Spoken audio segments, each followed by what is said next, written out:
vamos a hacer este minuto atendiendo a los que están por llegar y nos conectamos para nuestra clase.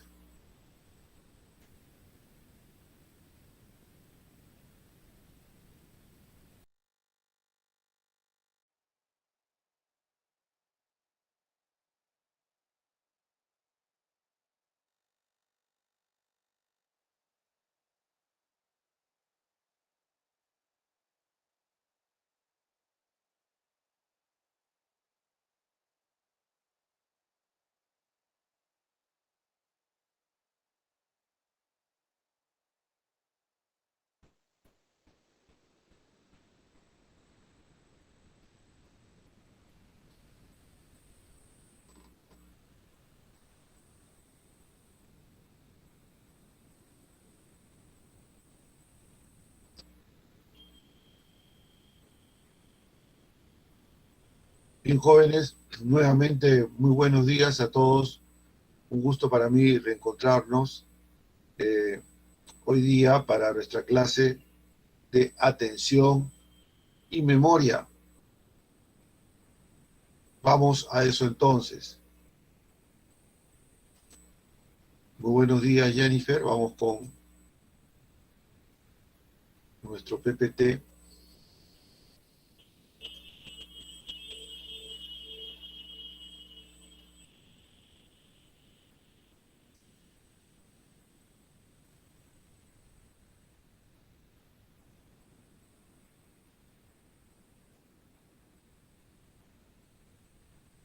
Atención y memoria. Comencemos por la definición y por los tipos o las partes o subsecuencias de cada proceso.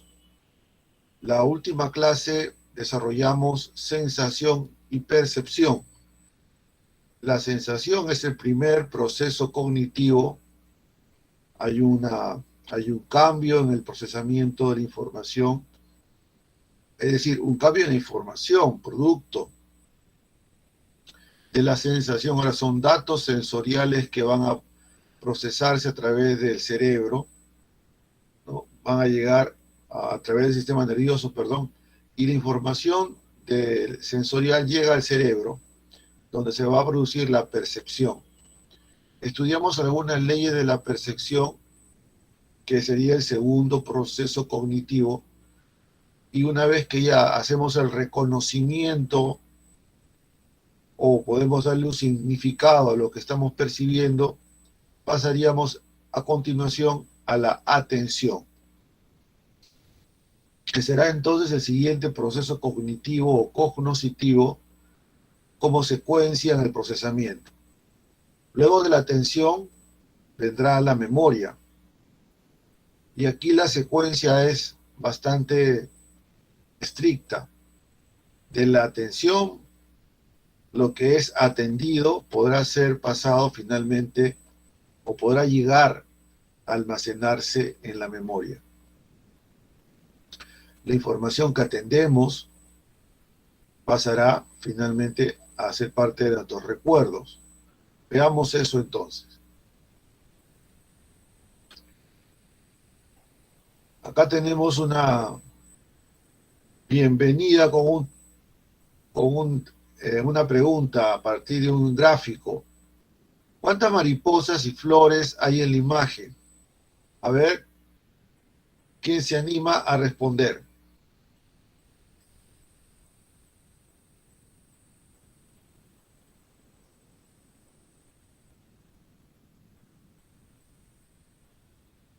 Estoy seguro que alguno de ustedes se sentirá tentado de decir 2 o 3 para mariposas o flores. Pero si hubiéramos puesto unas cámaras especiales para ver cómo es su mirada, íbamos a encontrar que es como que hubieran hecho un barrido, un recorrido por toda la figura. Los lados cambiaban de ruta y seguían, ¿no? Tratando de ver la imagen. ese movimiento de la mirada revela entonces que hay una actividad específica a la que vamos a llamar atención. Y para poder responder a la pregunta tendríamos que haber recordado cuántas flores podíamos haber visto. Acá hay una y por acá hay otra. O mariposas por acá. Pero, ¿qué procesos hemos usado para hallar la respuesta? Cuando hacemos el barrido o la búsqueda, como si fuera un puntito luminoso, vamos a hacer un recorrido por todo, como en este momento el cursor, que trato de moverlo por varias partes. Estoy haciendo un recorrido, un chequeo, y ahí tenemos algo que podemos vincular a la atención, pero también podríamos, llegado un momento, decir, acá hay una, acá hay otra, y voy contando la cantidad de mariposas y de flores. Y podríamos hablar de una memoria. Vamos a ver que hay tipos de memoria y también tipos de atención. Vamos a eso. Vamos a ver entonces el tema de la atención y memoria. Enter to Bluetooth. USB device.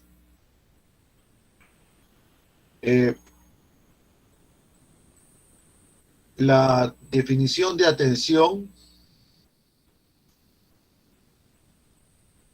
tipos de atención, y luego pasaremos a estudiar la memoria, su definición y etapas. Y vamos a ver que en cada etapa encontramos un tipo de memoria.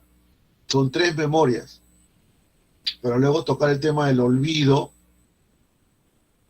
y también algunos trastornos o alteraciones de la memoria.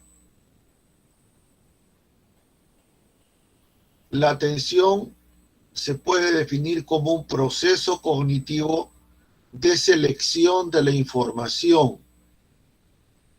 Una vez que la percepción reconoce, le da un significado a la información, que puede ser visual, auditiva, áptica, etcétera, y digo entonces una pantalla, digo una letra, una palabra, o estoy tocando el mouse, moviéndolo, tengo entonces un reconocimiento. Pero, ¿qué información que ha sido reconocida por la percepción va a continuar el proceso de la información, su procesamiento? El asunto es que todo el tiempo vamos procesando información de diferente tipo. En este momento yo estoy viendo mi pantalla, atento a lo que puede ocurrir, también a través de aquí de mi equipo. Al lado está mi celular, también tengo al lado mi micro, tengo mi teclado y mi mouse, pero también tengo información de la temperatura ambiente, que en Lima hace mucho frío, tengo algo de frío, y ayer haciendo limpieza me golpeé un poco una pierna y todavía tengo una sensación ahí de un pequeño dolor. El frío está haciendo de que aparezca un poco mi alergia, en mi nariz, y siento un pequeño cosquilleo. Entonces, mi cerebro capta, reconoce una serie de informaciones sensoriales, ahora perceptivas, de todo tipo. Por ejemplo, graduar el tono de mi voz, aumentarla o bajarla. Eso tengo que hacerlo escuchándome, y ahí también hay un procesamiento perceptivo. Y mientras hice eso, hay otra información que sigo procesando. Entonces la pregunta es, ¿cómo hace nuestro cerebro para seguir procesando tanta cantidad de información? ¿Cuál continúa? De hecho, no podremos procesar toda la información que se presente en un momento. Y habrá, por lo tanto, parte de esa información que no va a ser procesada. No es posible procesar toda la información. Entonces, nuevamente la pregunta, ¿cuál es la estrategia que tendría nuestro cerebro para seguir procesando la información? La respuesta la tenemos en el siguiente proceso cognitivo llamado atención. Lo que la atención hace es funcionar como si fuera una coladera o un filtro. Imaginémonos un filtro. Todos tenemos un filtro como es la coladera para el arroz, que usan las señoras, los cocineros, las madres que cocinan, ¿no? Y ciernen el arroz u otros productos. Y entonces pregunto, ¿qué es lo que va a continuar cocinándose en la coladera? Lo que pasa en la coladera es lo que se queda. La mayoría de veces lo que se queda en la coladera, que es el arroz, lo podemos lavar, por ejemplo, sale el agua, que ya lavó el arroz, y nos quedamos con el arroz para continuar, ¿no?, su cocción. O puede ser, por ejemplo, el filtro del café en la cafetera. Colocamos el filtro de papel, ¿no? Algunos ya tienen un filtro permanente, a veces lo sacamos para limpiar, echamos el café y luego el agua hervida, pero no puede pasar otra cosa más que el agua hervida que está ahora llevándose el sabor del café. No puede entrar otra cosa, solo se filtra el café. Al igual que en la coladera anterior, solamente se filtra lo que va a salir, se queda lo que necesito. Acá sale solamente café. ¿Qué otros tipos de filtro conoces? Puede ser los filtros del agua, que a veces hay en los domicilios para filtrar el agua y hacerla más pura. Entonces pregunto, ¿qué debe pasar por ese filtro? ¿Y qué debe quedarse allí? Pasará solamente el agua y se quedarán las impurezas en el filtro de agua. Por eso que hay que renovarlo cada cierto tiempo, porque ese filtro ya de repente está por llenarse de impurezas. Se quedan las impurezas, continúa el agua, si es el filtro de agua. Así hay otros filtros más que podemos encontrar. Entonces, hablamos de filtro porque la atención funciona como si fuera un filtro. Solo va a continuar la información que es filtrada o seleccionada por la atención.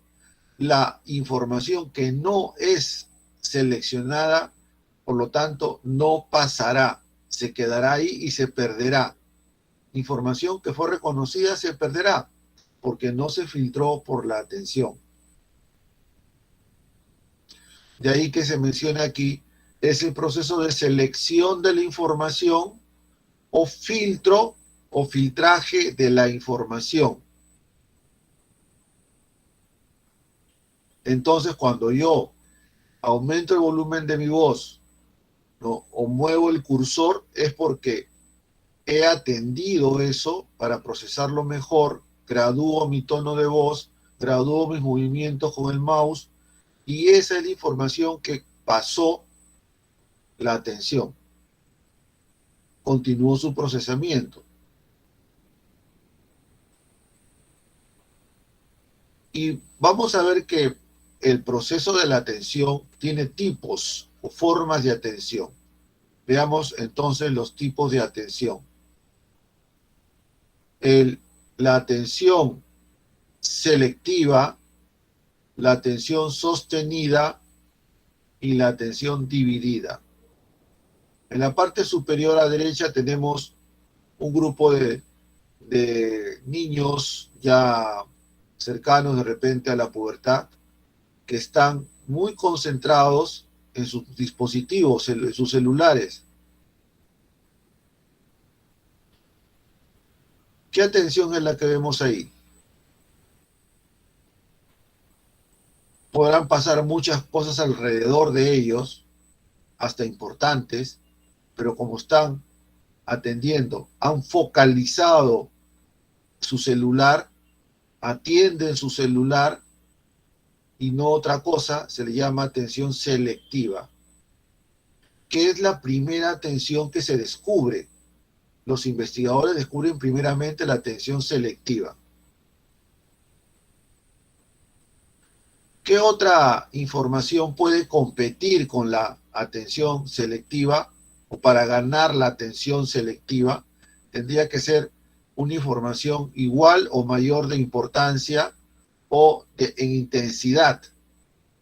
No pueden competir dos informaciones de igual intensidad, porque la atención selectiva tiene una ley. Simplemente descartará una para pasar a la otra. Esto, por ejemplo, lo podemos ilustrar como cuando vamos a una fiesta de fin de año y en el local de reunión hay un sonido altísimo de la música, todos conversan, algunos incluso de voz muy elevada. Hay una varaunda de sonidos que vienen y van. Pero en esa varaunda, en ese mar de sonidos y ruidos del local de la fiesta de fin de año, nos vamos a encontrar con mis amigos del Centro Pre. Y de repente veo uno que me llama por mi nombre y me pasa la voz con un toque en el hombro y volteo. Al verlo lo reconozco, lo saludo, nos deseamos feliz año y comenzamos a conversar. Pregunto, ¿es posible? Me responden por el chat. ¿Es posible que dos personas conversen rodeados de tanto ruido? Sí, profesor. Responden, por favor, sí o no. Sí. Ah, muy bien. Cuando vamos a un concierto o a una película, bueno, en el concierto es diferente, pero en el concierto tenemos que escuchar el concierto. Sale nuestro grupo preferido a hacer la música y el ruido es ensordecedor. Y en ese momento converso algo con el amigo que me acompaña o con mi pareja y le converso al oído. Conversamos. Sí se puede. Pero ¿por qué se puede con tanto bullicio? Porque tenemos un proceso que se encarga de filtrar la información. Filtro la conversación y ya no escucho el concierto. El efecto, ojo, el efecto, no que sea así, el efecto subjetivo, el efecto psicológico que la persona tiene de la atención es que como si la atención amplificara la conversación y disminuyera el concierto. O puede ser al contrario, ¿no? Amplifica o disminuye determinada percepción. Es el efecto subjetivo. Por eso puedo conversar en un ómnibus con un motor ensordecedor, incluso leer en un lugar lleno de gente, con mucho ruido, y me concentro. Logro atender. Esa es justamente la maravilla de nuestro proceso atencional. Podemos seleccionar un punto y a él nos concentramos independientemente de lo que pasa alrededor.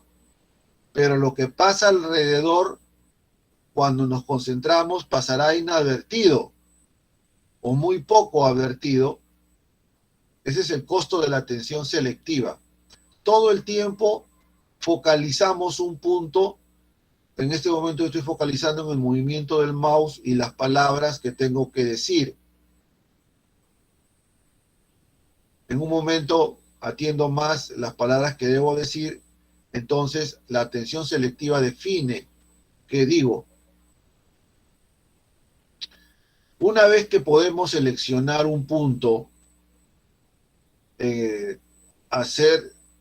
atendido, atención selectiva, por lo tanto, puede ocurrir otra cosa más. Una vez que atiendo, por ejemplo, una lectura, abro el libro que voy a leer, encuentro la página y el texto que voy a continuar leyendo y logro leer medio minuto de corrido, llego hasta el minuto de seguir, leo y un lector puede estar varios minutos leyendo el libro.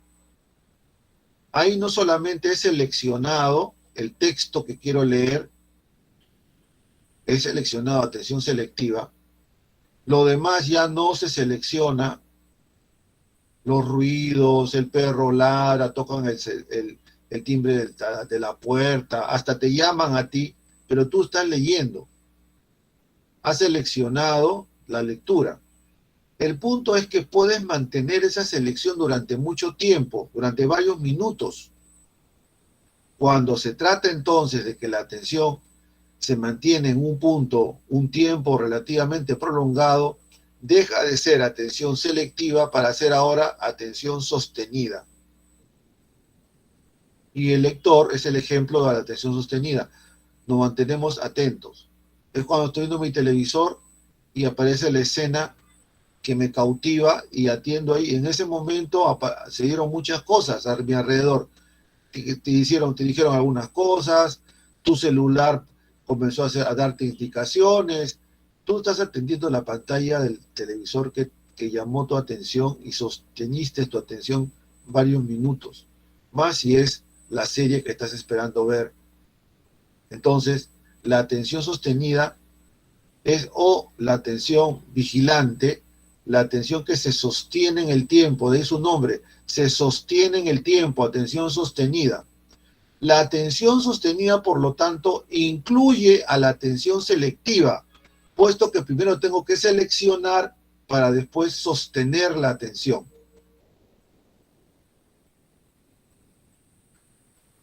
Y tenemos un tercer tipo de atención, que es la atención dividida, que implica atender al mismo tiempo más de dos focos atencionales.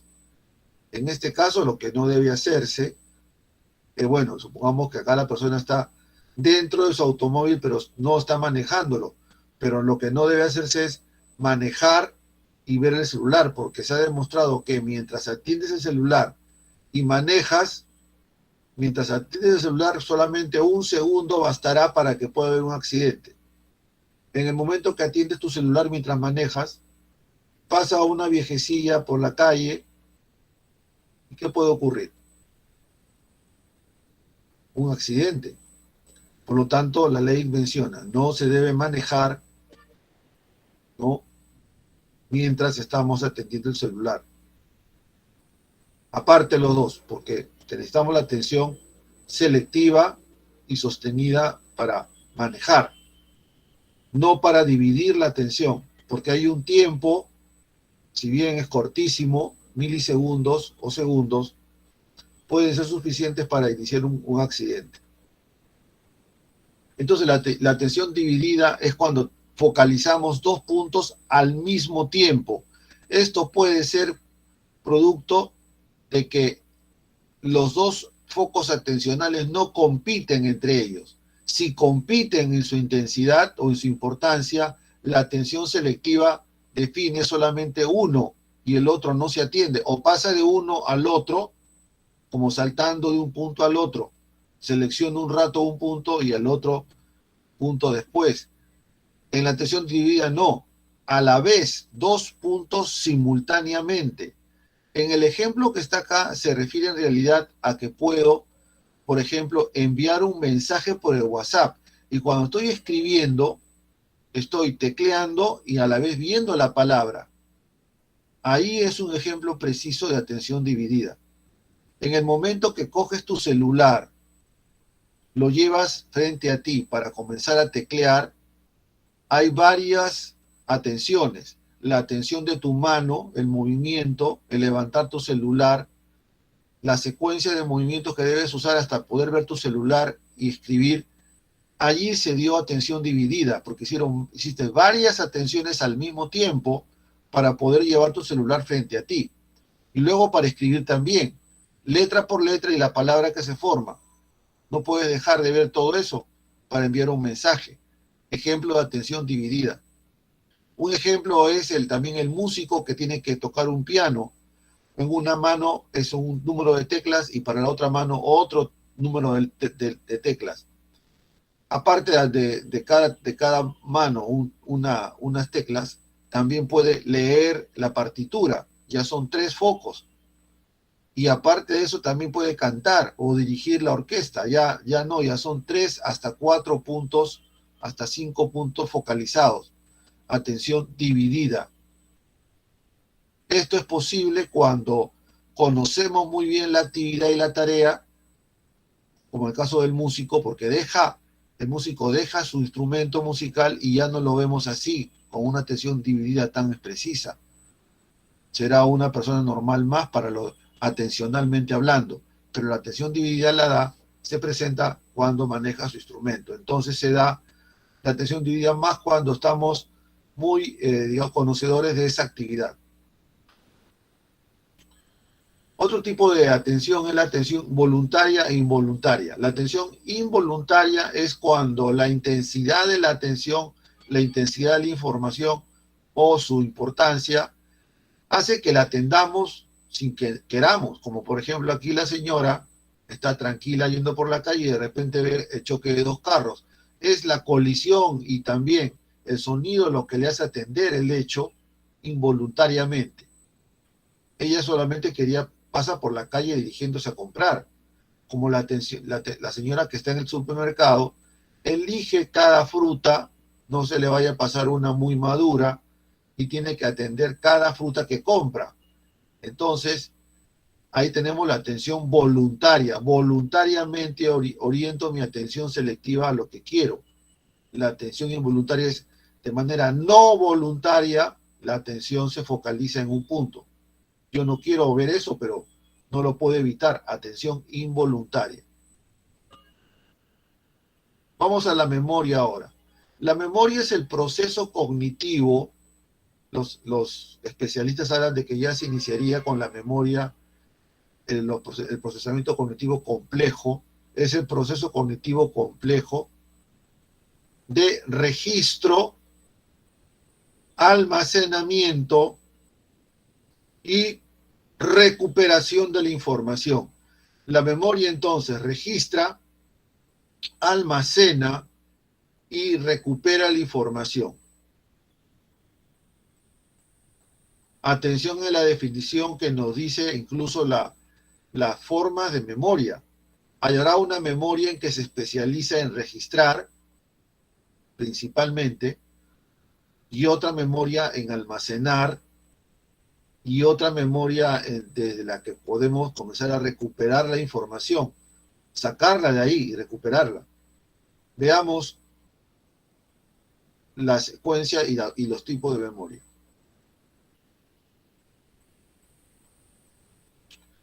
El estudio de la memoria contemporáneo, que más importante es hay varios, pero el enfoque más conocido y utilizado es el de la metáfora computacional o metáfora de la computadora. Es decir, la memoria funciona como el procesamiento de una computadora.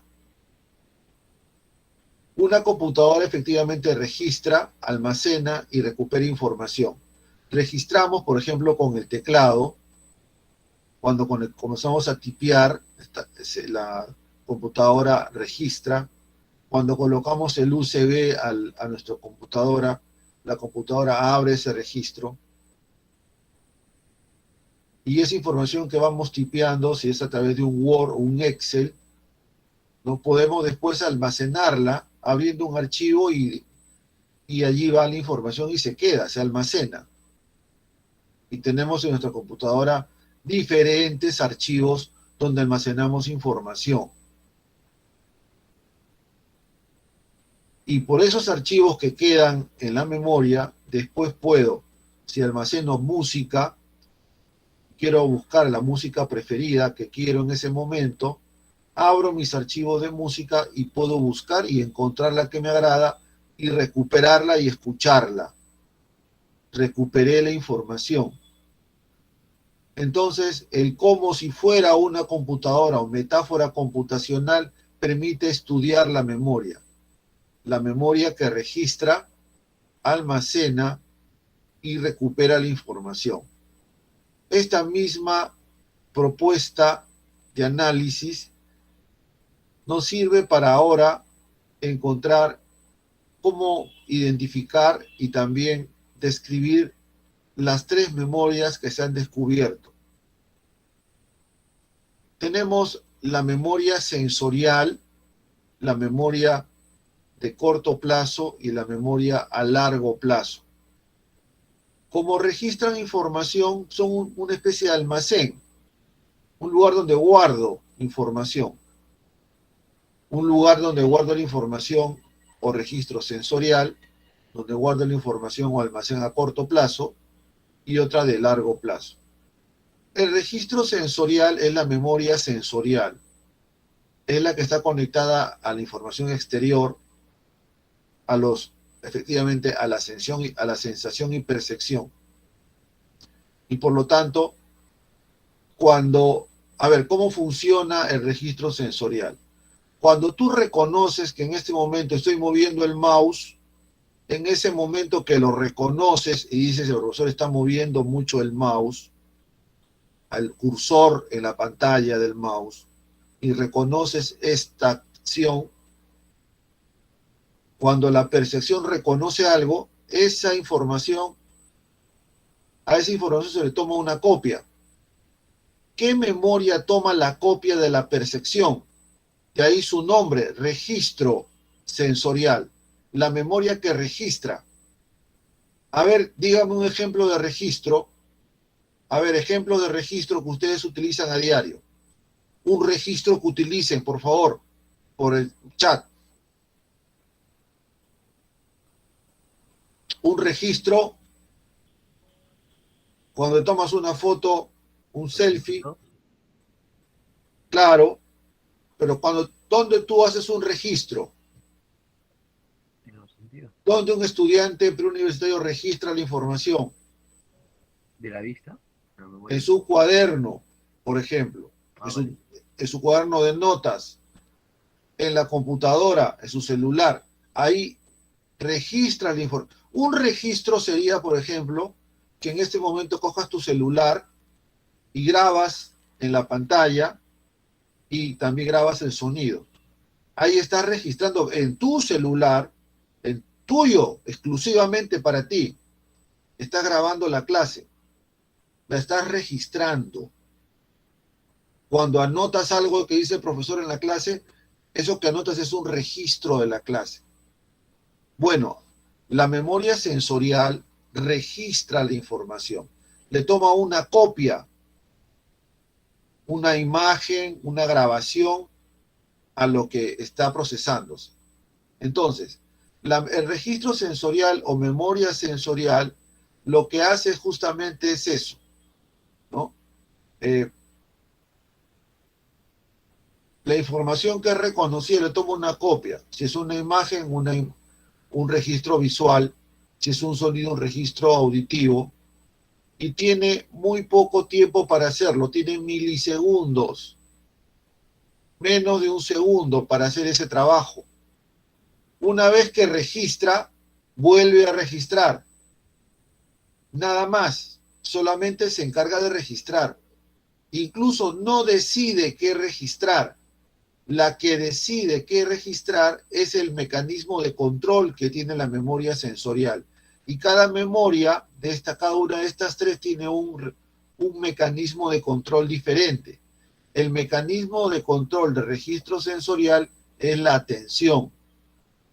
Por lo tanto, lo que la atención selectiva selecciona es lo que va a ser registrado acá. Por lo tanto, lo que no atiendes no se registra en la memoria sensorial, no se toma una copia, no se la registra. Una vez que la memoria sensorial hace registros parecidos, por ejemplo, sonidos de palabras, les pone también en un archivo, como una computadora en un archivo, hace un archivo y se le envía a la memoria de corto plazo. La memoria de corto plazo la recibe y así se la pasa a la memoria sensorial enviando archivos sensoriales de registro. Tiene que hacerlo en menos de un segundo. Si sucede algo más allá de este tiempo, no se podrá procesar. O si es mucho más rápido que el milisegundo necesario para registrar, también pasará desapercibido. La memoria, acá entonces hay mucha información que se va a perder. Técnicamente, esa es una información que pudo haberse almacenado, pero no se hizo, se le llama olvido. Pero el olvido propiamente dicho, lo veremos después. Acá es la pérdida de lo que no se pudo almacenar. El registro sensorial le envía entonces los archivos a la memoria de corto plazo. La memoria de corto plazo tendrá al menos 30 segundos para hacer su trabajo. ¿Cuál es? Reconocer la información significativa, hacer archivos de información significativa y enviarla a la de largo plazo. Información significativa porque ya la conozco o la reconozco o la asocio con otra información y ese archivo pasa de inmediato. Si no lo reconozco o no lo asocio o no encuentro su importancia, volveré a repasarlo, volveré a verlo. Por ejemplo, si te envío un amigo a tu correo 10 canciones y te dice en el correo, amigo mío, te envío para la fiesta 10 canciones, selecciona, para mí deberían ser las 10. ¿Cuál quieres tú? Te la envío porque ahora tú estás ocupado en otras cosas. Y te envía un archivo de 10 canciones. Pregunto, ¿qué tienes que hacer para saber qué canción vas a colocar en la reunión? ¿Qué tendrías que hacer? ¿Qué me responde por el chat? ¿Qué tienes que hacer ahora? Tienes 10 canciones. ¿Cuál eliges?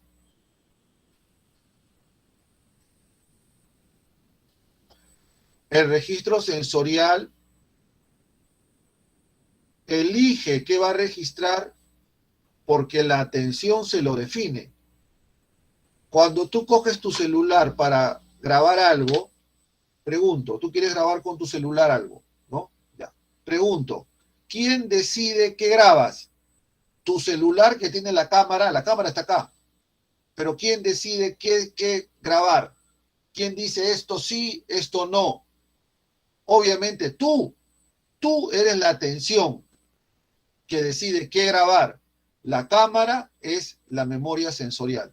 Lo que queda almacenado acá en tu memoria de tu celular es la información registrada. Pero les preguntaba, ¿qué tienes que hacer para saber qué canción elegir de las 10? ¿Quién escribe algo, por favor? O por el micro, ¿qué me dicen? Se va el tiempo, jóvenes. ¿Qué es lo que se debe hacer? Tienes que comenzar a revisar una por una. ¿No es cierto? Escuchas todas, una por una. Escucha la primera, esta no me gusta, esta sí, qué bonita, la separas en otro archivo. O la otra la borras. Sigues escuchando una por una y te quedas solamente con 4. Con estas 4 tienen que ir, te dices tú. Entonces, las memorias de corto plazo trabajan muy parecido. Lo que hace es, abre cada uno de los archivos que envió la memoria sensorial, perdón, abre cada uno de ellos y entonces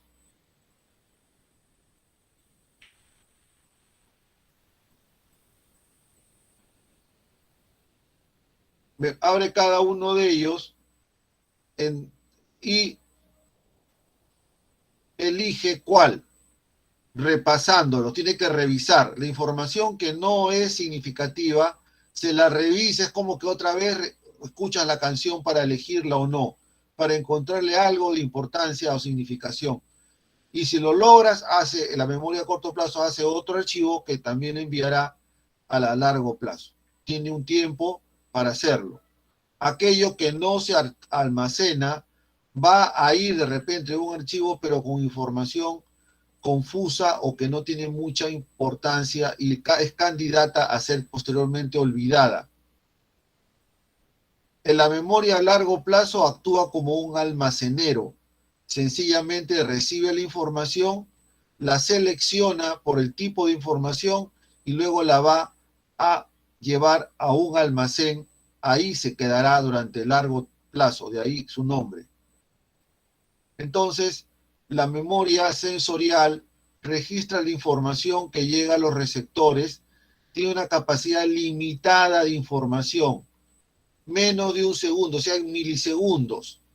Es precategorial porque no selecciona, no hace conceptos, no dice esto sí, esto no, no tiene capacidad categorial o conceptual. Y para cada receptor sensorial y percepción tendrá su memoria sensorial. Ecoica, si es sonido; icónica, si es registro visual; áptica, si es tacto, olfativa y gustativa. La memoria de corto plazo también tiene una memoria de trabajo con una capacidad limitada de 7 más menos 2 unidades de información. Si tiene más de 7, la saturas y olvidas. Aquello que se satura, se cae, no, o mejor dicho, no alcanza el límite, será simplemente descartada. Es cuando quiero ir a comprar, por ejemplo, y toda la casa me da un pedido y tengo entonces 15 cosas que comprar. Lo que puedo hacer es agarro y hago una lista, la hago a mano, o agarro mi blog de notas en mi celular y anoto. Pero resulta que estaba haciendo una llamada mientras me decían y anoté en una hojita. Creí guardarla en mi bolsillo, pero cambié de ropa y olvidé mi lista. Cuando llego a comprar, solo me acordaré de 7 más menos 2 cosas que me pidieron. Más de 7 será muy difícil. Tendré que usar estrategias mnemotécnicas. Por ejemplo, dividirla en partes la casa y ver a ver qué puede haber sido para la cocina, para la limpieza, para el almacén, etc. 7 más menos 2. Le llaman el número mágico porque se encontró la capacidad de la memoria, que es limitada. La memoria humana es limitada, no puede superar las 7 unidades porque si no se satura y sencillamente ya no registra. La memoria a corto plazo sí es categorial, sí decide que ingresa o continúa el camino de procesamiento porque es capaz de conceptuar, de hacer conceptos. O sea, hace archivos poniéndoles una categoría. Por ejemplo, fotos de ella, de la chica, bonita, bella. ¿Cuál es la categoría que uso para guardar fotos e imágenes de ella, incluso fotos que no son reales, sino de las que a mí me gusta acordarme porque cuando la veo? Ese concepto bonito. Tú te acuerdas de ella porque es bonita y todo lo que ella implica lo tienes bajo la categoría bonito y lo almacenas así. El tiempo de almacenamiento tiene esta cantidad de tiempo. Entonces, digamos, tú siempre buscas que se dé la memoria a corto plazo. Es cuando, por ejemplo, el profesor te da una fórmula en la clase y tú no la comprendes. Entonces la practicas una vez, la practicas 2 veces, ahí recién la comprendes. Ya cuando la comprendiste, hiciste la revisión en tu memoria y pasó por fin a largo plazo. La memoria de remota o largo plazo tiene una capacidad ilimitada. Teóricamente podemos acordarnos de todo si es que lo categorizamos, ¿no? Y tiene 2 tipos, la explícita y la implícita. Se llama explícita la información que se selecciona y es almacenada en el almacén explícito porque lo puedo declarar, lo puedo decir. O sea, por ejemplo, palabras. Las reconozco porque las puedo explicitar, pero hay cosas que no puedo explicitar tan fácilmente. Un movimiento, un paso de baile, si bien puedo decir paso de baile, pero ¿cómo es el paso de baile? Es un movimiento. El movimiento tendré que almacenarlo en otro almacén que es el almacén implícito o no declarativo. La memoria de largo plazo explícita se divide, por lo tanto, en dos. La memoria semántica, donde va la información de los conocimientos, por ejemplo, vocabulario, fórmulas matemáticas, definiciones. Por ejemplo, a ver, estudiante centro pre, ¿qué es una mitocondria? Dilo, escríbelo, dilo por el micro. ¿Qué es una mitocondria? Organela. Ya, estás usando la memoria de tipo, Claro. semántica. Eso que estás diciendo y recordando es memoria explícita semántica, que es, ¿no?, una mitocondria. Por lo tanto, son los conocimientos, conceptos. La memoria episódica también es explícita, porque puedo decir qué me pasó un día en mi vida. La memoria episódica es los episodios de tu vida personal, la tuya, no de otros. La memoria autobiográfica, tu biografía personal es tu memoria episódica. ¿Te acuerdas en qué lugar diste tu primera comunión, si es que como yo, de mi niñez, la diste, o algo parecido? Ya, esa es tu memoria episódica. ¿A qué personas saludaste este último fin de año? ¿Cuáles fueron las primeras personas que saludaste de tu familia directa, en tu familia, en tu casa? ¿A quiénes fueron las que saludaste primero este último fin de año? Ya, si te acuerdas, esa es la memoria episódica. La memoria implícita es aquella que no puedo declarar o decir. O sea, no puedo usar el lenguaje para almacenarla, pero sí puedo utilizar otro mecanismo y almaceno las habilidades motoras, las acciones y los hábitos, los almaceno en la memoria procedimental.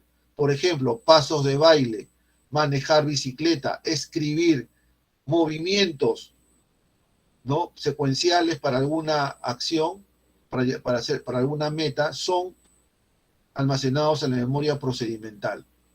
Y la memoria emocional se almacenan las respuestas emocionales originadas en una situación. Esa situación donde se dio mi emoción, eso lo almaceno en mi amígdala. Y la memoria emocional se refiere a las emociones que surgieron en ese momento. Así, por ejemplo, la última película que viste, ¿cuál fue la escena que más te cautivó? ¿Te acuerdas de la escena porque te emocionaste? Uno se acuerda de algo por la emoción que surge. Entonces, lo demás te es difícil acordarte mucho si la película fue una sola vez que la viste, ¿no? Vas a acordarte las escenas más emocionantes o significativas emocionalmente para ti. Entonces tenemos ahí la memoria. Ahora, procesos de control de la memoria. Habíamos dicho que la memoria sensorial, su proceso de control es la atención. La memoria a corto plazo es la repetición o el hecho de volver a pasar o revisar la información para seleccionarla en pocos segundos. Y luego, en la memoria a largo plazo, ¿cuál es su proceso de control? Es la categorización, conceptualización, pero de tipo ensayo elaborativo. Entonces, hago paquetes complejos de información, ensayo elaborativo, de información explícita e implícita. Si cometo un error y guardo información en el almacén que no debe ser, por ejemplo, guardo información implícita en el almacén explícito, esa información es candidata a crear confusión o a olvidarse, ¿no? Ahora pasamos a las causas de olvido. Decaimiento de la huella, falla de recuperación e interferencia. El decaimiento de la huella es cuando no utilizo la información que está comenzando a ser almacenada a largo plazo. Como no la utilizo, no lo asocio, solamente lo repasé, por ejemplo, para un examen, solamente lo memoricé, como dicen antiguamente, de paporreta, simplemente lo almacené porque lo dije una y otra vez. Esa información, como no es significativa y no la aplico, por ejemplo, para un problema o situación, tiendo a olvidarla.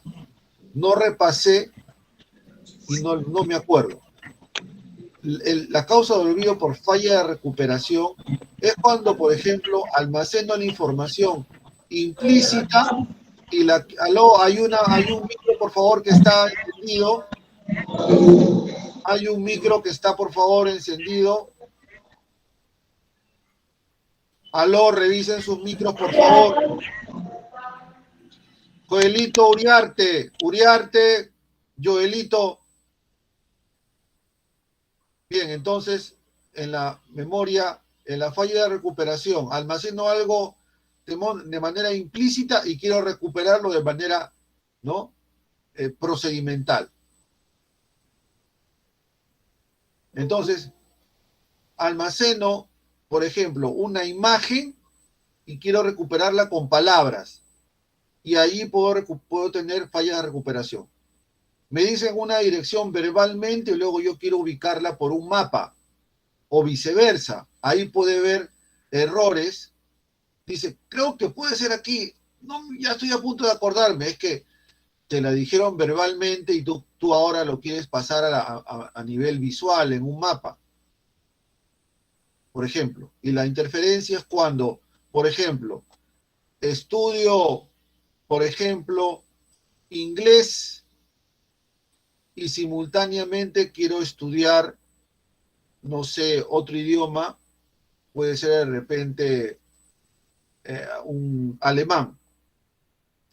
Entonces tengo que espaciar bien, tengo que espaciar mucho las clases y dividirlas bien unas de otras, porque tenderá a haber interferencia. Si las aprendo a la vez, los dos idiomas. Otra cosa es cuando aprendo uno y después el otro.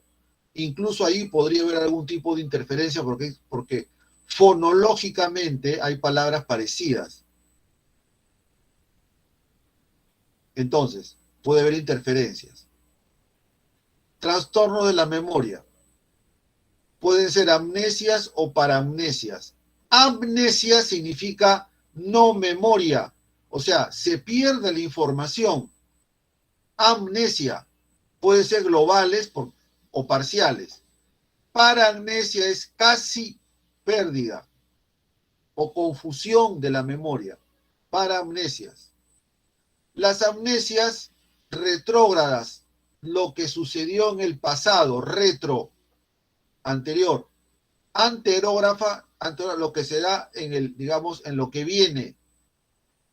En el examen, para recordar o para precisar cuál es, es interesante hacer una línea de tiempo. Si la pregunta dice, la persona se accidentó y luego no se acuerda lo que ocurrió posteriormente, si hago una línea de tiempo voy a decir, si es posteriormente al accidente que se dio acá, posteriormente será anterógrada. No me equivoco porque acá la confusión es por la palabra, pero con mi línea de tiempo puedo ubicarla. No se acuerda nada que lo que ocurrió, ¿no? Antes del accidente. El accidente se dio acá. Antes, retrógrada.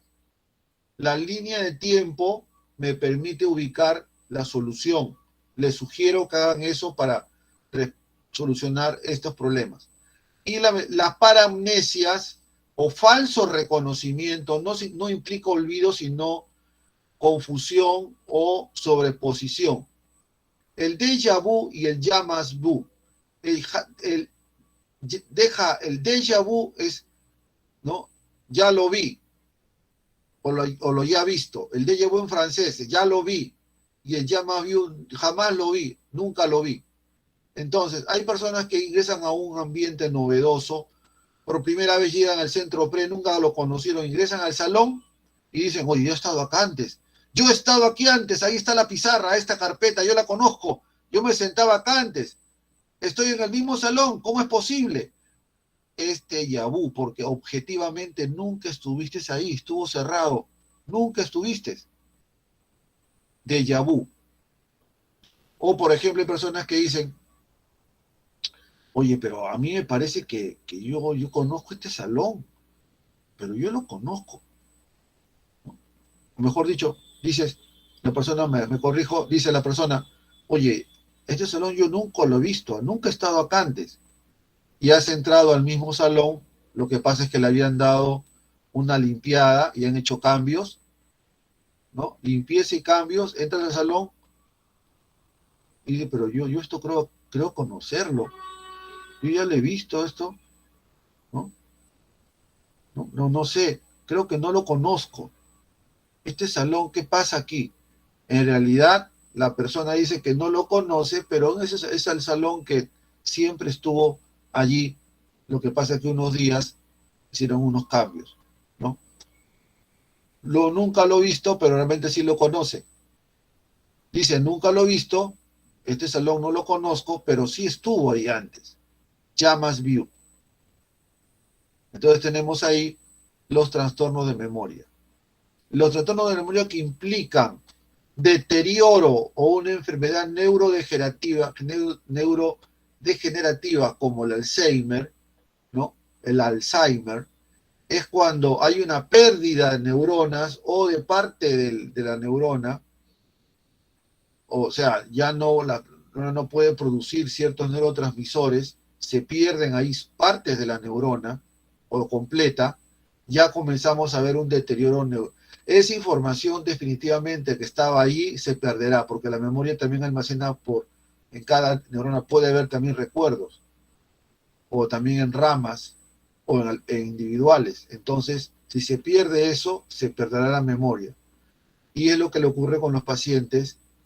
Y el Alzheimer que ocurre generalmente se da cerca a las zonas del sistema límbico y generalmente pierden primero la memoria emocional, justamente por eso.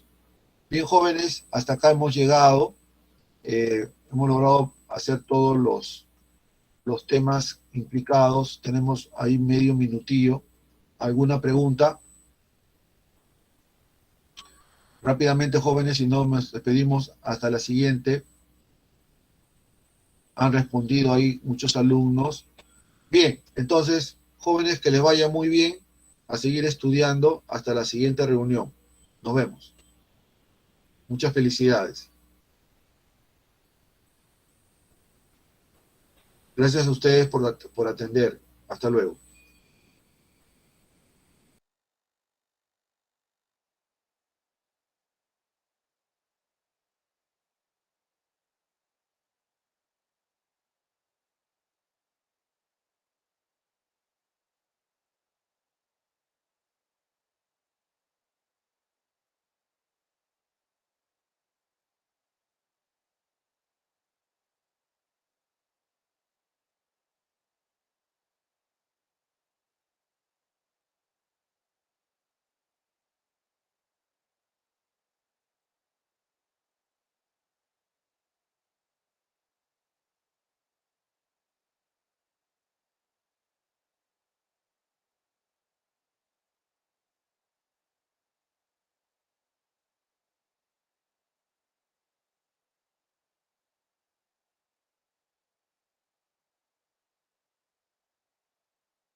Muy buenos días, jóvenes. Muy buenos días a todos. Vamos a empezar ya nuestra clase de biología de esta semana.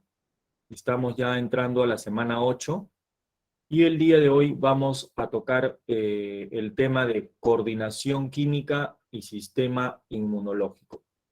¿Me confirmas, por favor, si se oye mi voz y si se ve la presentación? ¿Ok?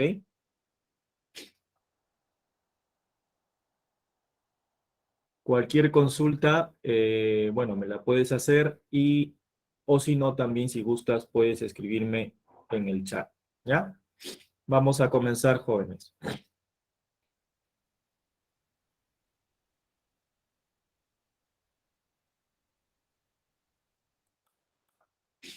Bien.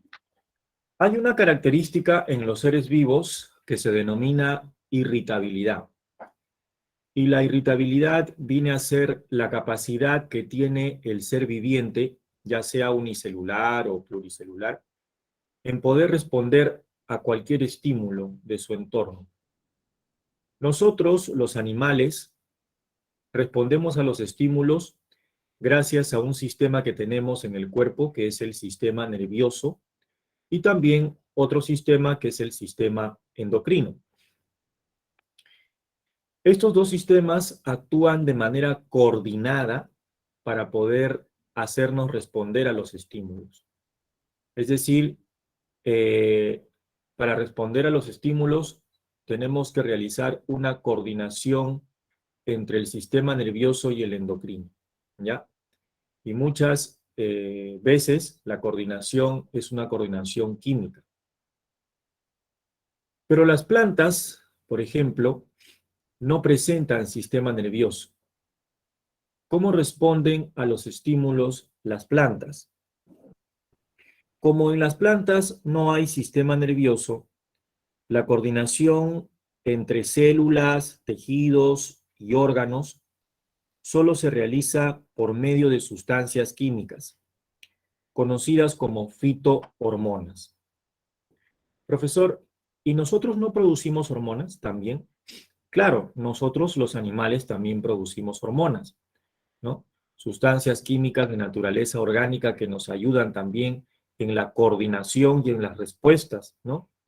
Pero nosotros trabajamos junto con el sistema nervioso. Es más, nuestro sistema nervioso regula a nuestro sistema endocrino para la producción de hormonas y así realizar las respuestas determinadas. Entonces, el día de hoy vamos a tocar este tema, vamos a ver la coordinación química y a la vez también vamos a tocar lo que es el sistema inmunológico, ¿ya? Empezamos entonces con las hormonas vegetales. La coordinación química en plantas está dada por la producción de hormonas vegetales, que se denominan fitohormonas, ¿no? Estas hormonas vegetales lo que van a hacer es regular, ¿no?, el funcionamiento, ¿no?, de un órgano o tejido determinado. Las hormonas animales también lo que hacen es eso, ¿no?, regular las funciones de un órgano, ¿de acuerdo? Para ambos casos, ya sean animales o vegetales, las hormonas solamente actúan en pequeñas cantidades y regulan, para ambos casos, los procesos metabólicos y las funciones de los órganos y tejidos, o sea, los procesos fisiológicos, ¿ya? En el caso de los vegetales, ¿no?, las hormonas no son específicas porque actúan sobre muchos órganos y cumplen muchas funciones, ¿ya? Es decir, en los organismos animales, las hormonas actúan de manera específica sobre un órgano determinado, ¿ya?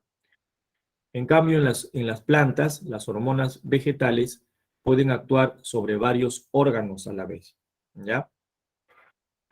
En los animales, las hormonas son producidas en unos órganos llamados glándulas, ¿no?, o en tejidos, ¿de acuerdo? En los vegetales, las hormonas son producidas directamente en las células, claro, que también forman tejidos, ¿de acuerdo? Vamos a ver entonces primero cuáles son estas hormonas vegetales que nos preguntan a veces en los cuestionarios o en los exámenes. Vamos a ver 5 hormonas importantes dentro de las plantas. De esas 5, las 3 que tienes acá, las 3 que están acá, son hormonas estimuladoras, ¿ya? Y después hay 2 más que vamos a ver que son consideradas hormonas inhibidoras, ¿de acuerdo? ¿Ya? Entonces, la coordinación química en vegetales se da o se controla a través de las fitohormonas, ¿no? Estas van a regular principalmente el crecimiento de la planta y su desarrollo, ¿ya? ¿Y por dónde se transportan estas fitohormonas? Se transportan por el tejido conductor de la planta, ¿no? Que es, en este caso, ¿no? El floema, ¿no? O por el proceso de difusión a través de las células. Las principales hormonas estimuladoras son tres: las auxinas, las giberelinas y las citocininas. Una de las más conocidas y las más estudiadas, que ejerce múltiples funciones sobre muchos tejidos y órganos de la planta, son las auxinas, ¿de acuerdo? Las auxinas, por ejemplo, ¿dónde se producen? Se producen o son sintetizadas en los meristemos de los vegetales. Acuérdate que la planta tiene un tejido que le otorga crecimiento, que se llama tejido meristemático, ¿de acuerdo? Estas hormonas auxinas se producen en el ápice de los tallos y raíces, o sea, en la punta de los tallos y en las puntas de las raíces, ¿ya? ¿Y qué van a hacer? Van a estimular el crecimiento de la célula y a la vez su división, ¿ok? A la vez, o sea, estimulan su crecimiento y a la vez su división. Actúan a nivel de la pared celular, ¿ya? También son hormonas que pueden estimular la ramificación de las raíces y la diferenciación de los tejidos conductores, ¿no? Es decir, estimulan a la raíz primaria, ¿no? Principal de la planta, a que se expanda y se ramifique por el suelo, ¿no? Y de ahí pues ya comienzan digamos, a salir otras raíces secundarias que mantienen a la planta fija al suelo. Además, estas hormonas pueden estimular la especialización de los tejidos conductores. Eso se llama diferenciación, o sea, hacer que justamente el xilema y el floema cumplan su función, ¿no es cierto? Que es la de conducción, ¿ya? Por otro lado, también estas hormonas auxinas producen respuestas de tipo tropismo, respuestas fototrópicas y geotrópicas. ¿A qué me refiero con esto? Me refiero a que las auxinas pueden estimular el fototropismo del tallo, por ejemplo, y el geotropismo de la raíz, por ejemplo. Sabemos que el tropismo es un tipo de movimiento que se genera a consecuencia de un crecimiento vegetal y que sigue un estímulo. Los tallos crecen, se alargan, se mueven, hacen un tropismo, ¿no es cierto?, buscando la luz. Esa es una respuesta fototrópica y eso está regulado por las auxinas. Lo mismo en el caso de la raíz. La raíz busca el suelo, busca el agua del suelo. Tiene un geotropismo, ¿no? Geotropismo positivo, que también va a ser regulado por estas hormonas que son las auxinas. El ácido indolacético que tenemos acá, estas iniciales, es justamente la auxina más común, ¿no? El ácido indolacético, que trabaja aquí. Por otro lado, también tenemos a las giberelinas. Estas giberelinas fueron descubiertas en un hongo de la especie Giberella fujikoroi, y por esa razón le dan el nombre de giberelina. La giberelina es una fitohormona que se produce a nivel de los embriones y de los tejidos meristemáticos también. O sea, la vamos a encontrar dentro de la raíz, ¿no? A nivel embrionario, ¿no? En esa futura plantita, ahí se va a producir esta hormona giberelina. Y lo que va a ocasionar es justamente participar en la germinación de la semilla, ¿no? Estimula la germinación de la semilla. Esa es una de las funciones más importantes de la giberelina, ¿no? Mediante la producción de las enzimas hidrolíticas se activa la germinación. Otra función que tiene es estimular la apertura de pétalos de las flores. cuando los pétalos se abren, ¿no? Eso se llama floración. Y la otra es la formación de hojas. Estimula la formación de nuevas hojas también, ¿no es cierto? Y permite también el alargamiento del tallo, sobre todo el alargamiento del tallo, ¿ya? Bien. La siguiente hormona es la citocinina. La citocinina, que en algunos libros la llaman citoquinina. No te confundas con citoquina, que es una molécula del sistema inmunológico de nosotros, los animales. Las citocininas o citoquininas, ¿ya? Son fitohormonas que van a destacar bastante porque estimulan la división de las células, ¿no? La mitosis. O sea, estimulan a que las células de los tejidos meristemáticos siempre estén constantemente en mitosis, ¿no? Esto trae como consecuencia también la estimulación de la división del ADN, ¿no? La síntesis de ADN, de ARN y proteínas, ¿de acuerdo? ¿Ya? Esta citocinina, aparte de estimular la división y la diferenciación celular, induce, escucha bien, induce, favorece el desarrollo de las yemas. Las yemas vienen a ser estructuras pequeñas que se forman en los tallos, de las cuales van a crecer nuevas ramas y hojas, ¿correcto? Entonces, si induce el desarrollo de yemas, lo que está haciendo es provocar que más adelante, ¿no? Si es que la planta ha perdido una hoja o se le ha caído una rama, la va a reponer, ¿no es cierto? O sea, va a retoñar otra vez, ¿de acuerdo? Entonces, eso es lo que hace la citocinina, ¿ya?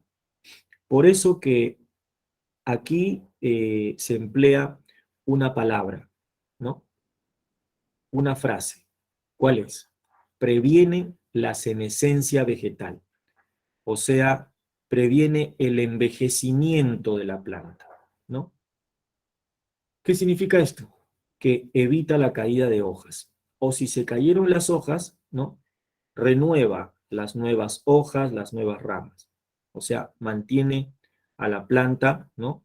Digamos, entre comillas, joven, ¿no? Mantiene a la planta, ¿no? Con sus ramas, sus hojas, o renueva la planta, ¿ya? Renueva los componentes de la planta. También inhibe la abscisión, o sea, retarda la caída de hojas. La abscisión es el proceso de desprendimiento de ramas o de hojas de los tallos. Entonces, la excitocinina inhibe ese proceso de abscisión, ¿ya? Favorece también el desarrollo de los frutos, de las semillas, ¿no? Y también inhibe el amarillamiento, ¿no? De algunas hojas que se cortan, ¿ya? Eso hace la citocinina, ¿ok? Entonces, esas tres hormonas son hormonas estimuladoras, sobre todo del crecimiento, básicamente, ¿ya? Del crecimiento.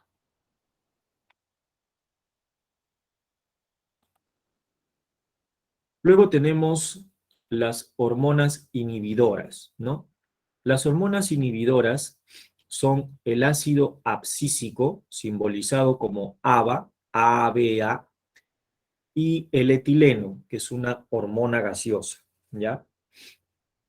El ácido abscísico es un inhibidor del crecimiento de la planta, ¿ya? Es un inhibidor del crecimiento de la planta. Lo que va a inhibir, ¿qué cosa es? La actividad de la giberelina, o sea, hace lo contrario a la giberelina, ¿no? Si la giberelina estimulaba el crecimiento, ella inhibe o retarda el crecimiento, ¿ya? Inhibe la acción de la giberelina, estimulando lo que se conoce como el letargo y la senescencia vegetal, o sea, estimula el envejecimiento vegetal, ¿ya? ¿De qué manera?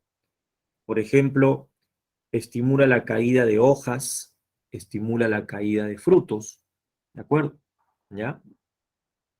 Y además participa en un proceso muy interesante, ¿no? acá dice, por ejemplo, regula el cierre de estomas en las hojas.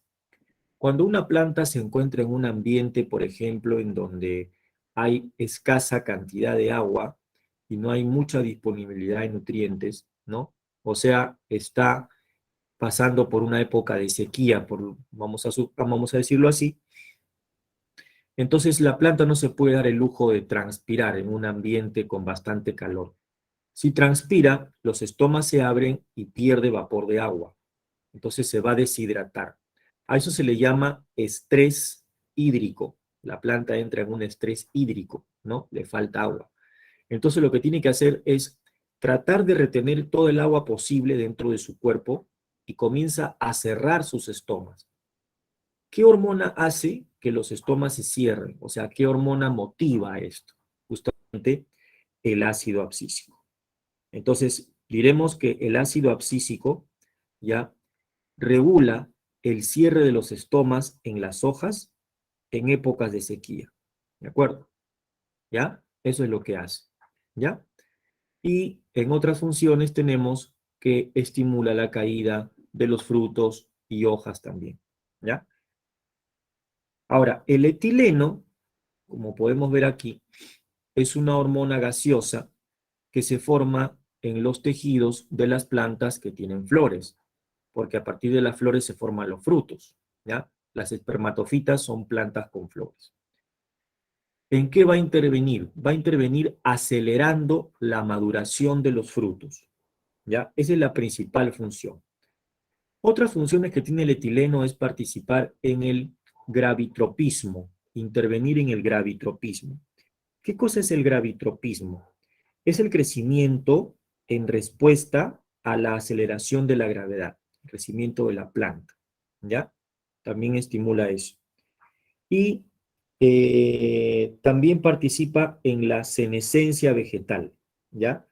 Puede causar el amarillamiento de algunos frutos también, que están inmaduros, ¿no? O estimular demasiado el desarrollo del fruto y ocasionar el pardeamiento de la pulpa del fruto también, ¿ya? Esa es la función del etileno, ¿ok?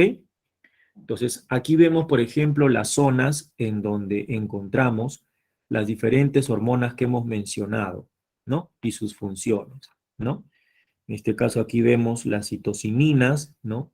Con las giberelinas están estimulando el desarrollo de las raíces, las auxinas, giberelinas y citoquininas o citocininas, las tres juntas pueden estimular el crecimiento de la planta en general, ¿no?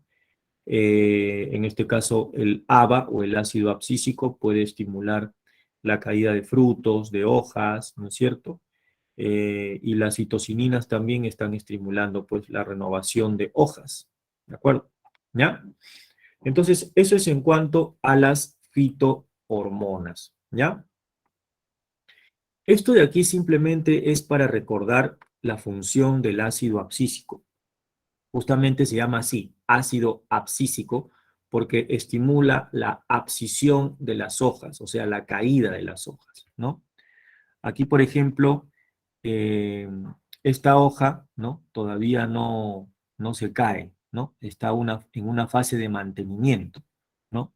Debido a que las auxinas previenen justamente la producción de enzimas degradativas en la zona de acá. Esta es la zona de la vaina, esta es la zona del peciolo. Para que la hoja se caiga, tiene que haber un debilitamiento del tejido que está acá. Y la auxina fortalece esto. Pero cuando hay una inducción en la abscisión, por ejemplo, en este caso el etileno también puede hacer esto, ¿no? El etileno reduce el transporte de auxinas y promueve justamente la abscisión de la hoja, ¿no? ¿De acuerdo? ¿Ya? Y la hoja pues se va poniendo un poco amarilla debido a la pérdida ya de clorofila también y se comienza a caer, ¿de acuerdo? ¿Ya? Ahora, ¿cómo es la acción global de las fitohormonas en el crecimiento? Acá tenemos varios procesos, ¿no? Que están explicaditos, por ejemplo, la germinación, el crecimiento, la floración, el desarrollo de los frutos, finalmente la caída de hojas, ¿no? y nuevamente la producción de semillas, y la semilla pues debajo del suelo pasa por un proceso de dormancia, y nuevamente encuentra las condiciones adecuadas para empezar otra vez el proceso de germinación, ¿no? Entonces es como un ciclo, ¿no es cierto? ¿No? Aquí podemos ver, por ejemplo, que cuando la planta germina, mira, ve, aquí, cuando la planta germina, aumentan los niveles de qué hormona, mira, de giberelina, ¿no es cierto? Aumentan los niveles de giberelina. Cuando la planta sube a la superficie, ¿no? Cuando ya sube a la superficie y comienza a crecer y crecer, ¿no es cierto? Aumentan los niveles de auxinas, o sea, aumentan las auxinas y se acelera su crecimiento vertical, mira, ¿ve? Su crecimiento vertical. Aquí, por ejemplo, vemos cómo van aumentando las auxinas, ¿no? Cómo van aumentando las auxinas, ¿ya? Y luego surgen las citocininas a partir de acá, ¿no? En el crecimiento, y van aumentando a la par ¿con quién? Con las auxinas y con las giberelinas. Aumentan las citocininas, ¿no? Estas tres hormonas están estimulando, mira, ve, el crecimiento, la floración, ¿no? Y el desarrollo de frutos inclusive. Y la citocinina sigue incrementándose y estimula más el desarrollo de los frutos. ¿De acuerdo? Entonces, estas hormonas están encargadas de la multiplicación de las células, ¿no? Y a su vez ayudan inclusive a la ramificación de la planta. ¿De acuerdo? Y cuando vemos aquí, por ejemplo, en este caso, en donde hay abscisión, caída de hojas, caída de frutos, caída de rama, entonces aquí ya comienza a incrementarse el nivel de etileno, ¿ya? Y el nivel de ácido abscísico también, ¿no? En los procesos de abscisión aumenta el nivel de ácido abscísico, ¿no? Entonces también se caen muchas semillas por los frutos que hay adentro, ¿no? O por las semillas que hay dentro de los frutos. Estas semillas, cuando llueve, la tierra se moja, ¿no? Y permanecen en el suelo. Ahí se quedan las semillas durante un periodo que se llama el periodo latente o periodo de dormancia, ¿no? Es como si estuvieran dormiditas y comienzan justamente después ya a germinar. ¿Por qué? Porque van a encontrar posteriormente las condiciones adecuadas, una cantidad adecuada de nutrientes en el suelo, disponibilidad de agua, temperatura más o menos adecuada, pH del suelo, ¿no? Eh, También humedad, ¿no? Todos esos factores hacen que la semilla otra vez germine y otra vez se producen las hormonas de esta manera, ¿no? Así funciona el mecanismo de hormonas vegetales, ¿ok? Bien, no sé si tienes alguna pregunta hasta acá, Profesor, ¿sí? una pregunta, ¿qué era el gravitropismo? Ah, ya. El proceso de gravitropismo básicamente viene a ser el crecimiento que tiene la planta en respuesta, ¿no? A la aceleración de la gravedad, ¿no? Ese es el gravitropismo. Y esto es estimulado generalmente por el etileno, o sea, se regula, el etileno regula ese crecimiento, ¿no? En respuesta a la aceleración de la gravedad, para que la planta vaya creciendo, pero poco a poco, ¿no? A eso se refiere. Gracias. Ok.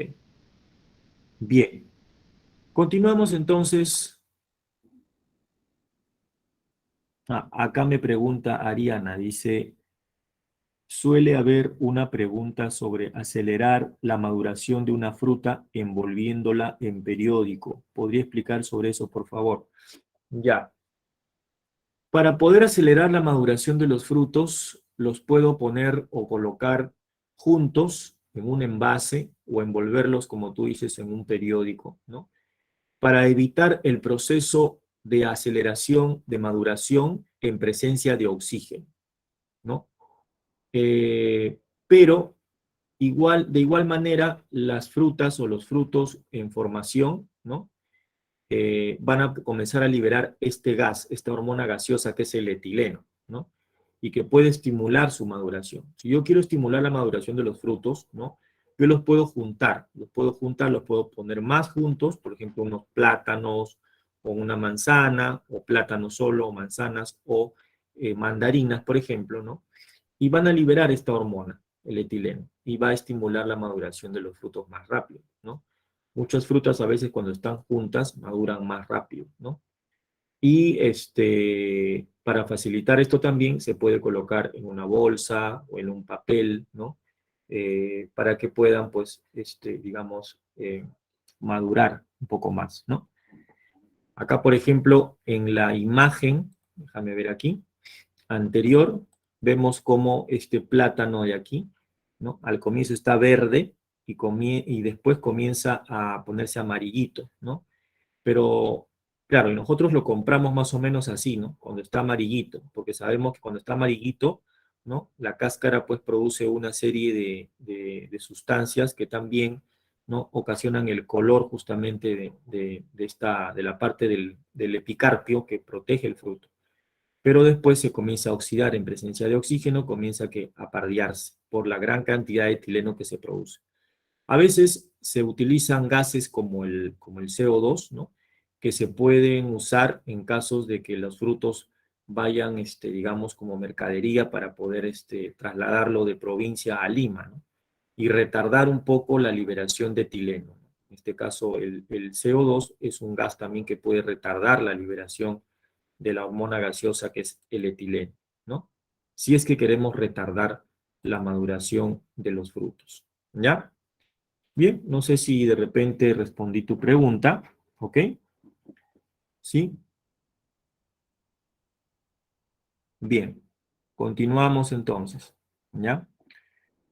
Vamos a pasar ahora a hablar sobre el sistema endocrino humano, o sea, nuestro sistema endocrino justamente, ¿ya? El sistema endocrino es un conjunto de órganos y tejidos que se especializan en producir unas sustancias químicas conocidas como hormonas, ¿de acuerdo? Hormonas.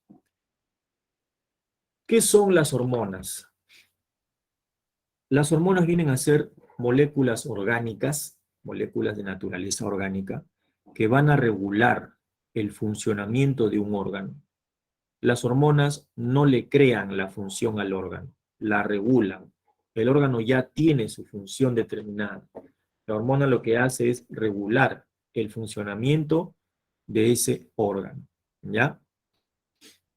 ¿Y dónde se producen las hormonas? Las hormonas se producen en las glándulas. Una glándula es un órgano donde se fabrican las hormonas, ¿ya? Una glándula es un órgano donde se fabrican las hormonas, ¿de acuerdo? También es un tejido que puede estar dentro de un órgano donde se fabrican las hormonas, ¿ya? Ahora, si queremos resumir el sistema endocrino humano, diríamos que sus componentes son los siguientes: la glándula endocrina, ¿no es cierto?, la hormona, los vasos sanguíneos y los órganos blancos. La glándula endocrina es el lugar en donde se produce la hormona. La hormona es la molécula de naturaleza orgánica que se produce en la glándula endocrina y que regula la función de un órgano. El órgano blanco o el órgano diana es el órgano sobre el cual actúa la hormona. Y el vaso sanguíneo es la estructura que va a permitir el transporte de la hormona, porque todas las hormonas se transportan por medio de la sangre. Aquí vemos, por ejemplo, cómo las hormonas se están transportando a través de la sangre, ¿no? Y se están yendo a un órgano blanco, ¿correcto? Un ratito.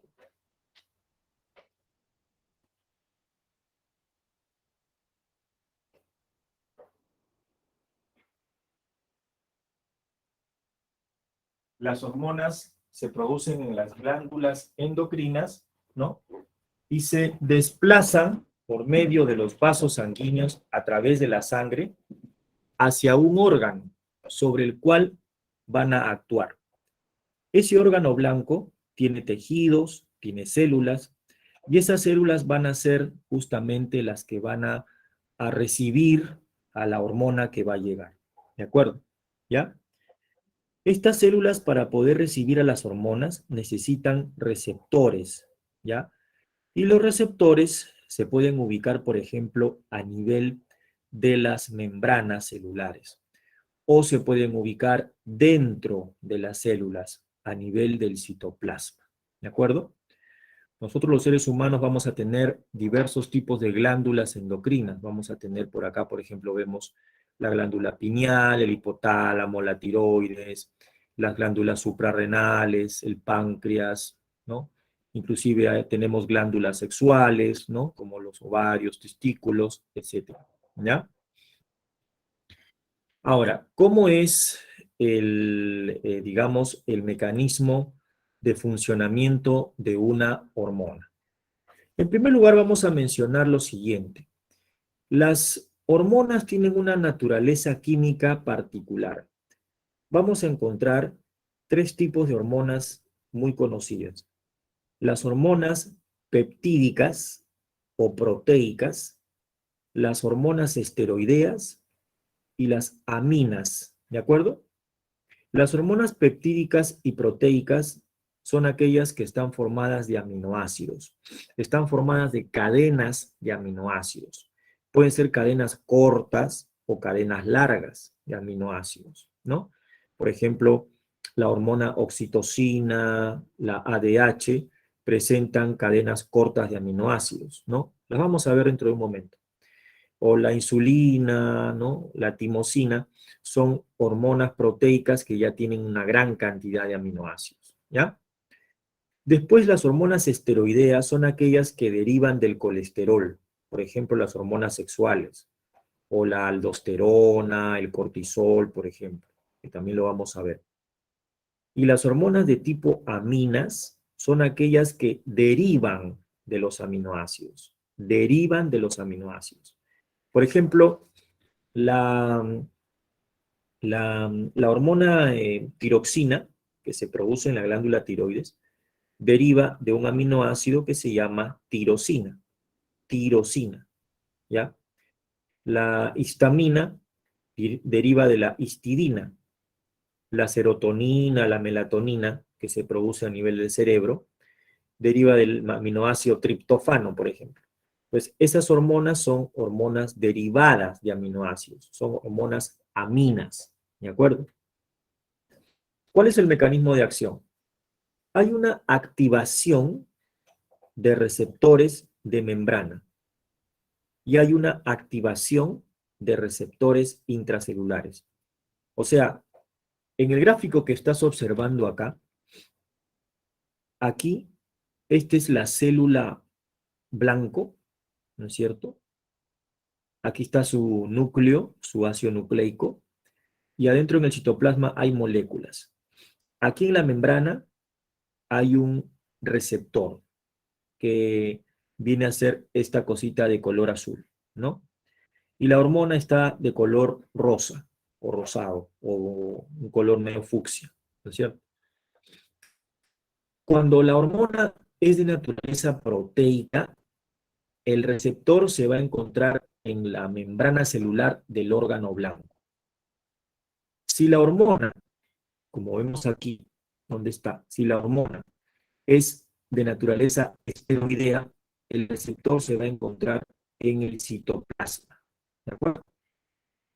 Para este caso de aquí del lado izquierdo, esta hormona es proteica, o sea, es peptídica. Y estas hormonas, las hormonas peptídicas, ¿no? Que circulan por la sangre, que son hidrosolubles, llegan hasta la célula diana o célula blanco y le transmiten el mensaje específico a la célula. ¿Ok? A esta hormona se le llama primer mensajero. Es decir, la hormona que llega transmite el mensaje a la célula blanco cuando es reconocida por su receptor. ¿Ya? Y a esta hormona se le llama primer mensajero, porque emite un primer mensaje. Luego, para transmitir ese mensaje al interior de la célula, es necesario la presencia de un segundo mensajero. ¿Ya? Entonces, lo que sucede es que la unión, ¿no?, de este complejo hormona-receptor, ¿no?, la unión de este complejo, hormona-receptor, va a activar una proteína de la membrana de la célula, que es esta cosita de verde que parece una Y. Esta proteína se llama la adenilato ciclasa, ¿ya? Es prácticamente una enzima, ¿ya? La cual a su vez va a aumentar la concentración de un compuesto químico adentro del citoplasma que se llama el AMP cíclico, ¿de acuerdo? Entonces la hormona proteica llega, se une al receptor, comienza a estimular un primer mensaje. Esto activa a adenilato ciclasa que está en la membrana, ¿no? Y esta adenilato ciclasa activa a un segundo mensajero que está dentro del citoplasma, que es el AMP cíclico, ¿de acuerdo? Este AMP cíclico va a activar unas enzimas conocidas como las proteinquinasas, ¿no? Con cuya ayuda se van a producir, ¿no?, un proceso de fosforilación, ¿no?, de otras enzimas que van a modificar la actividad celular. O sea, el objetivo para regular esta célula, para regular el funcionamiento de esta célula y de todas las células del tejido, es que la hormona entre en contacto primero con el receptor. Se produzca un primer mensaje, se active la adenilato ciclasa y esta active al AMP cíclico para que a su vez el AMP cíclico pueda activar dentro del citoplasma a una serie de enzimas que van a captar fosfato, se van a fosforilar. Y estas enzimas van a ayudar, ¿no?, o a regular el funcionamiento de la célula. ¿Cómo? Produciendo, por ejemplo, proteínas. Acá vemos un ribosoma, por ejemplo, cómo está sintetizando unas proteínas, ¿no? Porque la célula tiene que sintetizar proteínas para regular su función, ¿de acuerdo? ¿Ya? A eso me refiero. Entonces, de esta manera se da la activación, ¿no?, de una, o la regulación de un órgano blanco motivado por una hormona proteica, ¿ya? Ahora, en el caso de las hormonas esteroideas, ¿no?, las hormonas esteroideas, ¿no?, por ejemplo, o las hormonas tiroideas, ¿no?, las aminas, atraviesan la membrana, ¿ya?, y se unen a receptores específicos dentro de la célula, ¿no? Acá está la hormona, ¿no? Ha atravesado la membrana, ¿no? Es liposoluble, y aquí ya llegó al citoplasma de la célula, ¿no? Entonces, el receptor lo está esperando acá, ¿no? Acá está el receptor. Y se une la hormona al receptor, y se forma el complejo hormona-receptor dentro del citoplasma. Este complejo entra al núcleo de la célula blanco, ¿ya? Penetra en el núcleo y se une al ADN. Y luego, a partir de allí, ya se produce o se activa la síntesis de proteínas en el citoplasma, gracias a los ribosomas, ¿no?, para regular el funcionamiento de la célula blanco, ¿ya? Entonces, aquí lo más importante es recordar que cuando las hormonas son esteroideas, su receptor se encuentra en el citoplasma, y cuando las hormonas son proteicas, su receptor se encuentra en la membrana celular. ¿Ok? ¿Bien? Ok, listo. Entonces, eso es en cuanto a la parte introductoria de las hormonas animales, ¿ya? ¿Tienes alguna pregunta hasta acá?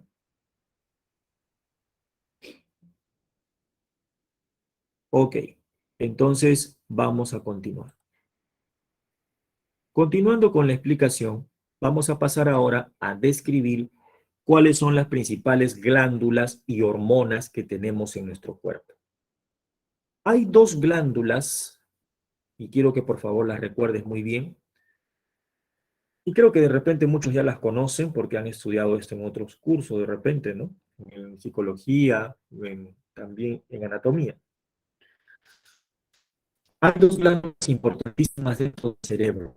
Una es el hipotálamo y otra es la hipófisis. El hipotálamo está un poco más arriba, la hipófisis está un poco más abajo, a nivel del cerebro, ¿ya? A la hipófisis se le llama glándula pituitaria. Algunos le dicen glándula maestra. Aquí hay discusión a veces entre los investigadores, ¿no?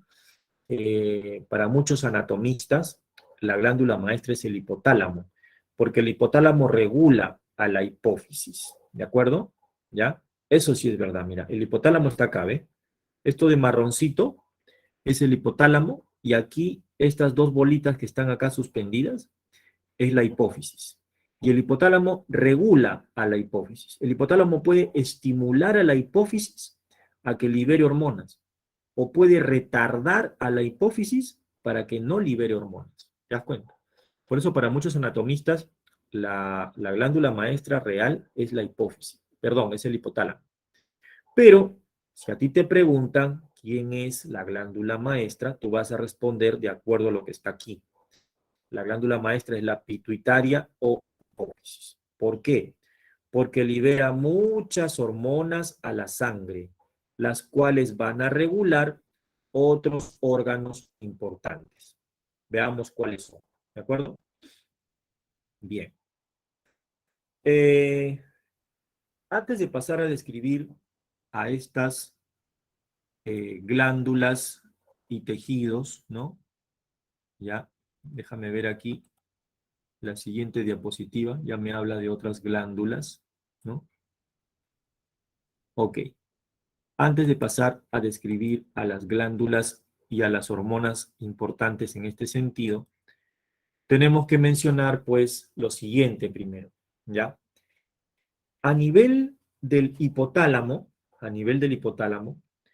nosotros vamos a encontrar unas neuronas o unas células neurosecretoras que son las que van a producir justamente las hormonas del hipotálamo, ¿de acuerdo? ¿Ya? Hay otro grupo de neuronas que producen hormonas en el hipotálamo, pero que van a ir hacia acá, mira. ¿Ves esta zona que está aquí? Todo esto de acá, toda esta glándula se llama hipófisis o pituitaria. La hipófisis o pituitaria tiene dos zonas, ¿ya? La zona de acá se llama el lóbulo posterior de la hipófisis. También se le conoce como neurohipófisis. Esta parte de acá, del lado de tu izquierda. Y la parte de acá, del lado derecho de tu pantalla, ¿no? Es el lóbulo anterior de la hipófisis, conocido como adenohipófisis, ¿ya? Aquí arriba hay un tallo que comunica la hipófisis con el hipotálamo. Este tallo es el tallo hipotálamo hipofisiario. A lo largo de este tallo llegan o pasan unos axones procedentes de las neuronas que hay arriba en el hipotálamo. ¿De acuerdo? Estas neuronas que están acá, en esta zona del hipotálamo, van a producir, ¿ya? Hormonas, ¿no? Hormonas que pueden estimular, ¿no? A la hipófisis, o que pueden inhibir a la hipófisis. O sea, le dicen a la hipófisis, comienza a liberar tus hormonas, o le dicen, todavía no liberes, o demórate en liberar, ¿no? O sea, la regulan. En el otro lado del hipotálamo hay neuronas que se encargan básicamente ¿de qué? De liberar dos hormonas importantes que van a actuar sobre el riñón y sobre el útero, sobre todo. Estas hormonas son las siguientes, apúntalas. La antidiurética, simbolizada como ADH o HAD, y la oxitocina, simbolizada como OXCT o simplemente OX, ¿ya? La hormona antidiurética se produce en el hipotálamo y baja a través de estos axones y llega acá, a esta zona de la hipófisis. ¿Cómo se llamaba? El lóbulo posterior, profesor, ya, o sea, la neurohipófisis. Ahí se almacena y luego sale por medio de los vasos sanguíneos. ¿Y a dónde se va? Mira, al riñón. ¿Ok? Dentro del riñón, tú ya has visto esto la semana pasada, dentro del riñón están los nefrones. Y en el nefrón hay una parte final que se llama el tubo colector. El tubo colector es una parte final del nefrón en donde esta hormona va a llegar. ¿Qué va a hacer ahí? Va a estimular la reabsorción de agua. La hormona antidiurética estimula la reabsorción de agua a nivel del riñón, específicamente en el tubo colector del nefrón, ¿ya? Esto hace que nosotros recuperemos una cantidad de agua determinada para no eliminarla con la orina. Nos está ayudando a retener agua, ¿de acuerdo? ¿Ya? Cuando uno está bajo los efectos del alcohol muchas veces, se bloquea esta hormona, ¿no? Y ya no se retiene agua, ¿no? El agua pasa a formar parte de la orina. Entonces la persona está bebiendo alcohol y está orinando, está bebiendo alcohol y está orinando, ¿no? Constantemente, ¿ya? Luego tenemos a la otra hormona, la oxitocina, que se va a producir acá, en el hipotálamo. O sea, una era la antidiurética y la otra es la oxitocina. La oxitocina también baja por estos axones, se almacena acá en la neurohipófisis y luego sale por la sangre. Y mira a dónde está llegando. Su órgano blanco va a ser el útero. Pero profesor, el útero adentro tiene capas. Por ejemplo, yo sé que tiene la capa externa que es el perimetrio, la capa media que es el miometrio que se contrae, y el endometrio que es la capa interior, ¿no? Que es la que se desgarra en la menstruación. ¿Qué hace la oxitocina? La oxitocina llega y va a estimular al músculo liso del útero. O sea, ¿a quién? ¿Al endometrio, al miometrio o al perimetrio? Al miometrio, al tejido muscular del útero, ¿no? Va a estimularlo en el momento del parto, para la contracción uterina, ¿ok? Entonces la oxitocina estimula el miometrio del útero en el momento del parto. Pero también la oxitocina tiene otra función, mira, ve. Se va a la zona del seno de las damas, y en la zona del seno de las damas, adentro están las glándulas mamarias. Y alrededor de las glándulas mamarias hay unos músculos conocidos como los músculos mioepiteliales. Esta hormona se dirige hasta allí y va a estimular la contracción de estos músculos, haciendo que la leche que está contenida en la glándula mamaria pueda salir. ¿Esto para qué? Para que el bebito pueda lactar. Aquí hay una zona que se llama el pezón, ¿no? En la parte de la areola, ¿no? Donde el bebito succiona. Al succionar va a estimular, ¿no? A que esta hormona se libere y vaya justamente hasta acá y estimulas, ¿no? Que salga la leche. Entonces, ¿qué otra función tiene la oxitocina? Estimula la eyección de leche materna. ¿De acuerdo? ¿Sí? Eso es lo que hace la oxitocina también. Y otros autores, otros investigadores nos han dado a conocer también de que la oxitocina por ahí también estaría involucrada en la atracción, digamos, ¿no? De tipo sexual en el caso de nuestro sexo en los seres humanos. ¿Ya? Bien. Ahora, las otras hormonas que se producen en el hipotálamo y que bajan hasta acá a la zona de la adenohipófisis se conocen como hormonas estimuladoras, ¿no? Hormonas liberadoras también se les dice. Y otro grupo son las hormonas inhibidoras. Cuando el hipotálamo quiere estimular a la adenohipófisis para que ésta libere sus hormonas, el hipotálamo lo hace. Libera unas hormonas que se llaman las hormonas liberadoras o estimuladoras. Y cuando quiere retardar la liberación de hormonas de la hipófisis, libera las hormonas inhibidoras. ¿De acuerdo? ¿Ya? Es como si como si tú de repente estás un poco, molesto con alguien, quieres hacerle algo, y viene otra persona, tu amigo, y te dice, no, detente, no lo hagas, ¿no? Te agarra. Pero si no te agarrara, ¿no? Y te dijera, anda, atácalo, ¿no? Entonces, tú vas, ¿no es cierto? O sea, esa persona te puede estimular a que hagas algo o te puede ayudar a que no lo hagas, ¿me entiendes? Algo así sucede con el hipotálamo y la hipófisis, ¿ya? ¿Ok? Bien. Ahora, esto que te acabo de decir de la regulación de la hipófisis gracias al hipotálamo es muy importante porque de esta manera se da un control, ¿no?, de la coordinación química. Esto se llama feedback o retroalimentación. Supongamos que la hipófisis, esta zona de la hipófisis está produciendo muchas hormonas. Entonces, si no hay un control, hay que recurrir al hipotálamo para que él le diga a la hipófisis que no libere tantas hormonas. ¿Qué pasa, por ejemplo, si la hipófisis está liberando muchísima hormona de crecimiento, por ejemplo? Entonces va a haber un problema de enfermedad, que es el gigantismo, ¿no? Entonces lo que tiene que hacer el hipotálamo es mandar una hormona estimuladora o inhibidora. Una hormona inhibidora para que esta zona de la hipófisis, o sea, la adenohipófisis, deje de producir, ¿no?, o disminuya la producción ¿de qué?